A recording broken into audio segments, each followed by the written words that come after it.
Hello, my name is Povilas Bingelis. I'm a principal bassoon with the Collegium Musicum Basel Orchestra in Basel in Switzerland, and also a member of Geneva Camerata. I have studied in Basel. I did my master's here in the class of Sergio Zolini, and I did some more studies abroad with Ole Christian Dahl. So in the beginning, I would like to thank you for this opportunity to be a part of this nice online master course.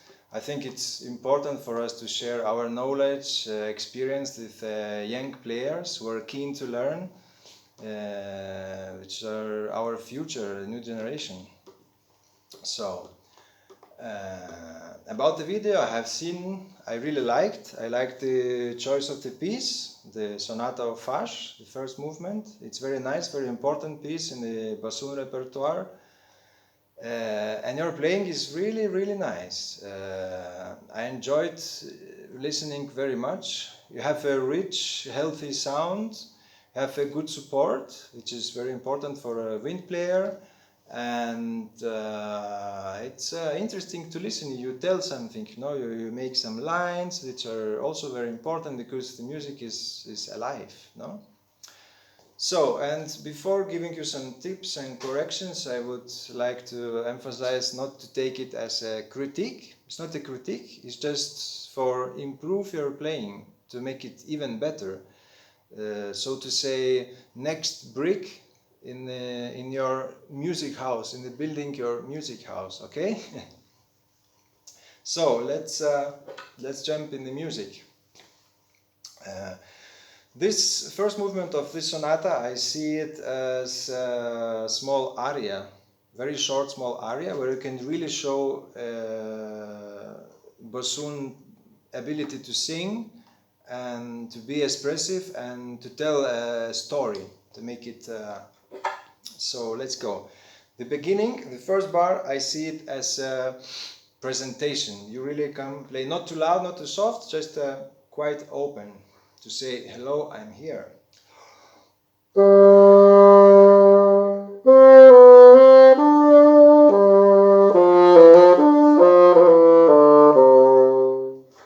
This is the first place. So just very simple, just one big line.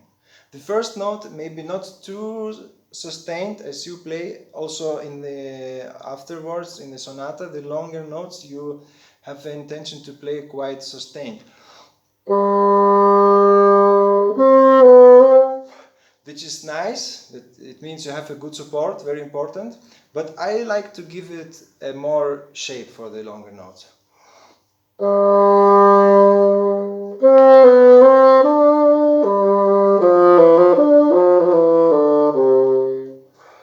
Then comes the next phrase, the second phrase. The story goes on. There is a small break in between, which is important to take air, because the second phrase is quite long.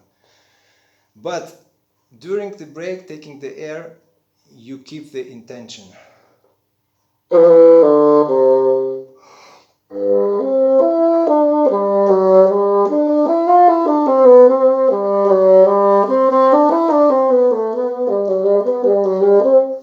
You understand? So, the next phrase is just a continuation of the story, and then you come to this long line which goes till bar 4, F sharp in bar 4, which is very important. You have really to come there. I will play for you, just to make it sure you know where it is, bar 3 from these small notes.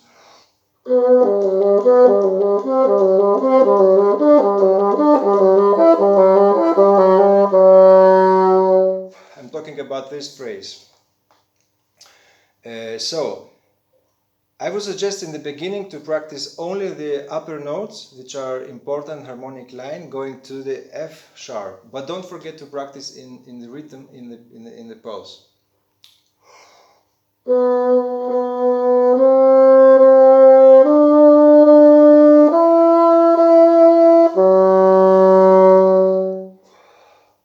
So maybe in the beginning you can also try to play legato.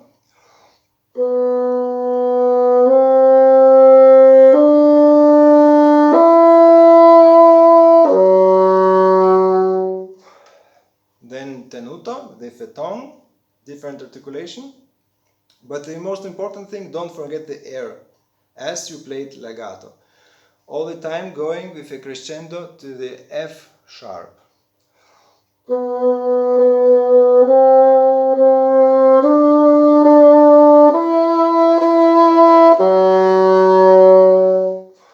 And then you add the rest of the notes. Maybe in the beginning slower if you don't feel comfortable, and then go up to the tempo, but don't forget the upper line.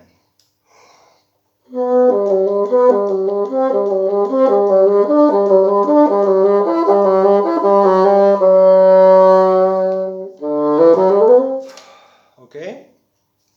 I hope it's clear. That's how I see the part. Then the next, F sharp, there's a fermata, corona. So you really stay on it, you come to it and take a little bit time. The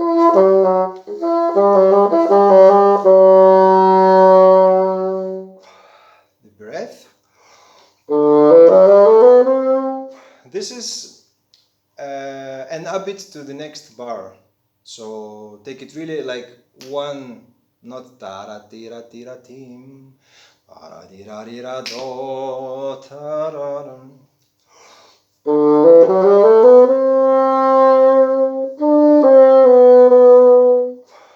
Okay, so the upbeat, you come to the F sharp, long, loud, cut, you take the good breath, and play the end of the first part. Then the interesting thing, in the end of the first part, bar 5 and 6, there comes a different rhythm. First time comes a different rhythm. I will show you.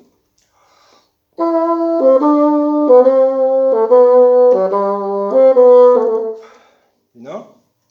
So it's very important to show it. Suddenly it has, before it was singing, telling the story, and suddenly it's a dancing character. I think it's very important to show it because it just appears suddenly. I will play for you from bar 5 with an upbeat.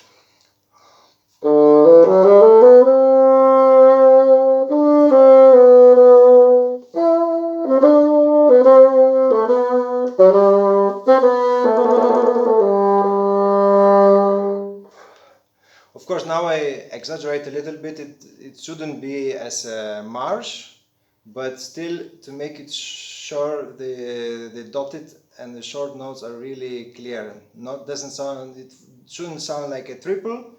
Really ta ta ta ta ta ta ta ta ta ta ta ta.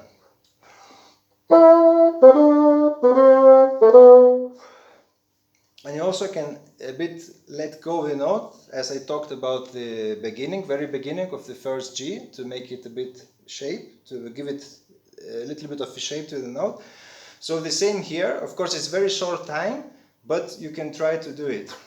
I will play bar 5 with an upbeat.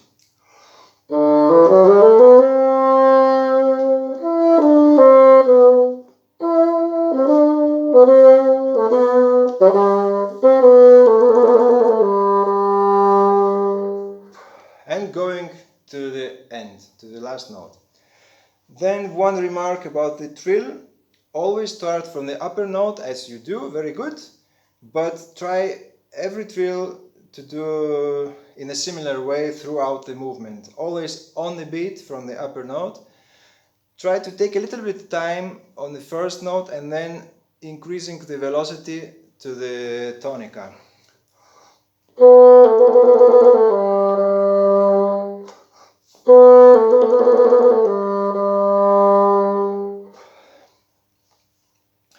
Last note, really as long as it's written, not longer, not shorter, because I heard in the video you have a tendency sometimes to play it longer. So be really strict about it. Read as it's written. It could be maybe a little bit longer when it's very dry acoustics to make it more resonance or so, but in general, in any piece you study, try really to read very good the score and make sure you play exactly how it's written, okay? Then they come to the second part of the movement, bar number 7, which starts in different tonality, the minor. So we should maybe try to change a little bit the color. And the composer suggests piano, which is a good idea, to change the color, make it a little bit more introvert, more dark. So we finish the major.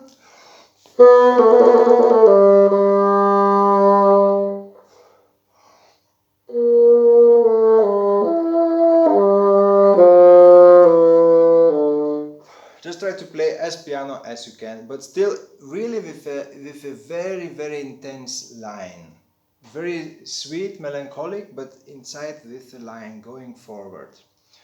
And then we have the small notes, different rhythm, but as in the beginning. So bar 8, the melody would be. You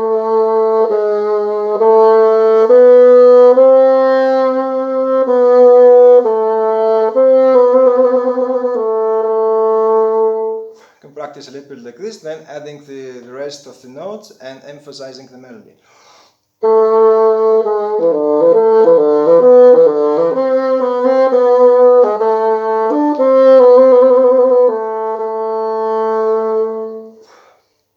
Here, make sure you don't play longer or shorter the last note, A, on the bar 9th, and don't do too much diminuendo, because I will try to show you playing without a break in bar 9. I play the trill, the abit to bar 9.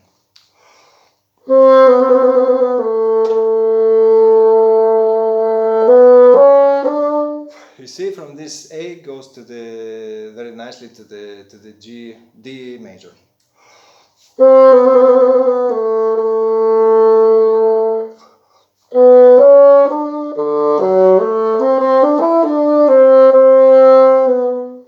Just to breathe very calmly and go freely in D major. Next bar 10, you do this appoggiatura. Try to do it correctly as you do from the upper note, but try to do it both notes equal, just 2 8 notes. Tiram.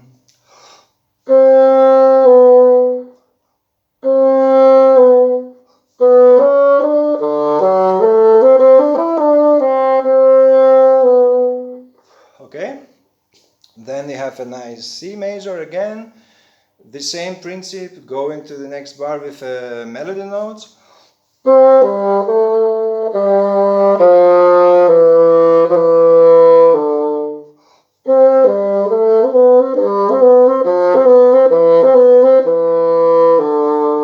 And then it comes something big. Don't make too much diminuendo.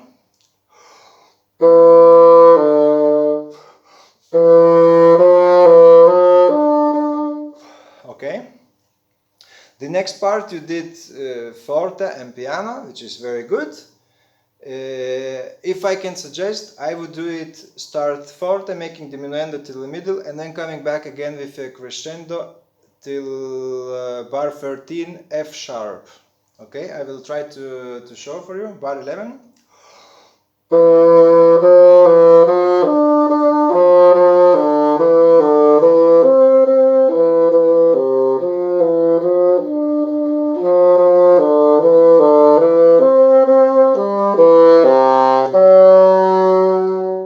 Sorry, I played one wrong note. As you see, crescendo, diminuendo, and then coming back to the F sharp. And bar 13, you could prepare a little bit F sharp, not going straight.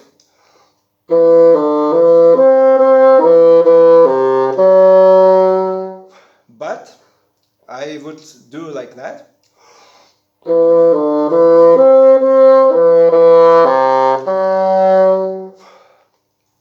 To make it really important and to be able to prepare, to be able to take a little bit of time on this note, because you have a little comma after. So there is a small gap. You can breathe there if you need. If not, just make anyway a small gap. And the next 3 notes are just as an abit leading to the next bar. So I will play again from bar 11 to make it sure you understand the whole phrase up till bar 14th. And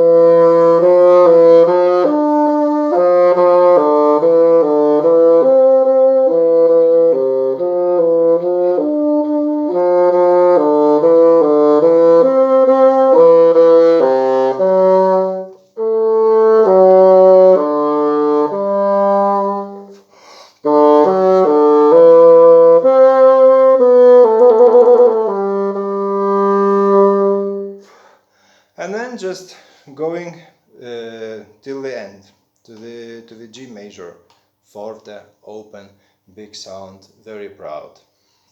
And then it actually sounds like an end of the piece, but it's not. There is still 3 bars, and it's very interesting moment. You finish freely in G major,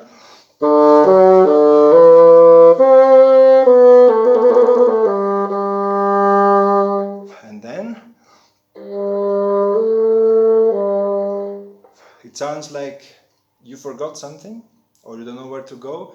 Wait a minute, I don't know where to go. So, and then suddenly you remember. So,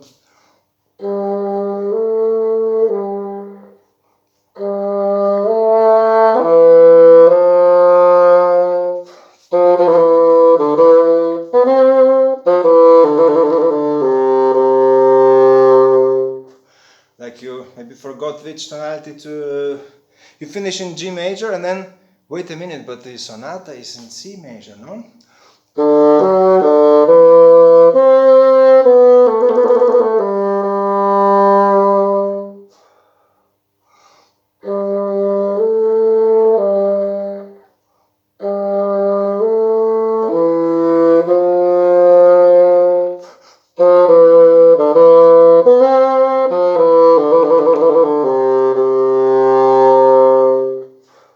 Yeah.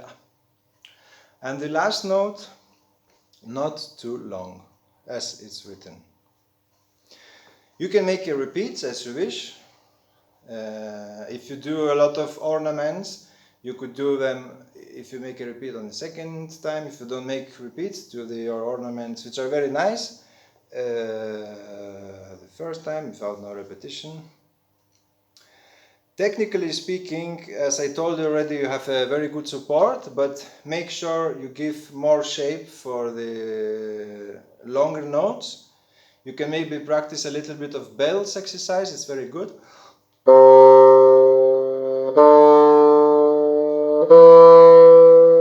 Just playing long notes with diminuendo, forte piano, diminuendo. Like the first note of sonata, no? To make it a bit more curved. Fingers I see are placed quite good, no big problems there. Just the one of the what I noticed most, it was rhythm. Try not to rush or to make it not to be too free in the rhythm, especially when you have a small notes. You have a tendency to go forward with a tempo, which is not very good. Try to practice with metronome or slowly with metronome, just to have it really in fingers in your body, and then you can freely make music and make also freedom in the piece, where you want and where it's allowed, so to say. So that's it. That's how I see the Fasch Sonata, and I hope my tips will help you and will help you to open more for new ideas and so, and gives you an inspiration to practice. Thank you very much and good luck practicing.